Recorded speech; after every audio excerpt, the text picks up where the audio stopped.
dibanding wilayah lain. Gaza dengan kepadatan konflik yang ekstrem berpotensi jauh lebih berbahaya. Faktor ancamannya beragam. Serangan roket baik dari faksi Hamas maupun serangan udara IDF, bom YD dan ranjau darat, tembakan sniper, bom bunuh diri, penculikan, hingga yang paling berbahaya penyusupan serta serangan dari orang dalam insider attacks. UNIFIL di Lebanon adalah presiden terdekat. Mereka telah diserang lebih dari 50 kali dalam 5 tahun terakhir, baik oleh Hezbollah maupun, dalam beberapa insiden, oleh IDF. Sebanyak 15 penjaga perdamaian tewas. Lalu Gaza, situasinya dinilai jauh lebih volatil dan tidak stabil. Dan jika ini terjadi, prajurit Indonesia gugur, terlebih jika tewas akibat tembakan IDF, maka tekanan politik di dalam negeri berpotensi meledak. Pihak oposisi hampir pasti akan menuntut penarikan pasukan. Kelompok-kelompok Islam konservatif berpotensi turun ke jalan dalam aksi protes besar. Situasi ini bisa berkembang menjadi tekanan politik serius yang mengancam stabilitas pemerintah.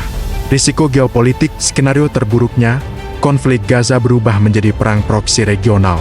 Milisi yang didukung Iran berhadapan dengan kekuatan yang didukung Israel. Pasukan ISF Indonesia bisa terjebak di tengah pusaran konflik. Situasi seperti ini berpotensi memicu krisis diplomatik besar yang melibatkan puluhan negara dan menempatkan Indonesia dalam posisi geopolitik yang sangat rumit. Risiko misi gagal, sejarah menunjukkan sekitar 40% misi penjaga perdamaian dinilai gagal atau hanya sebagian berhasil. Rwanda 1994, Srebrenica 1995, dan Somalia 1993 menjadi kisah peringatan tentang apa yang bisa terjadi ketika pasukan penjaga perdamaian tidak dibekali mandat yang jelas atau dukungan yang memadai.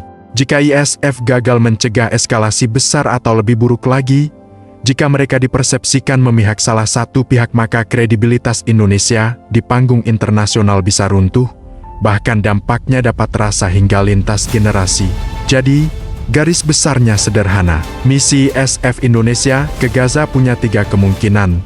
Skenario terbaik, pasukan berhasil menstabilkan konflik dan Indonesia naik level sebagai kekuatan penjaga perdamaian dunia. Skenario tengah, situasi hanya stabil sementara tanpa terobosan, tapi tetap menguras biaya dan dukungan publik.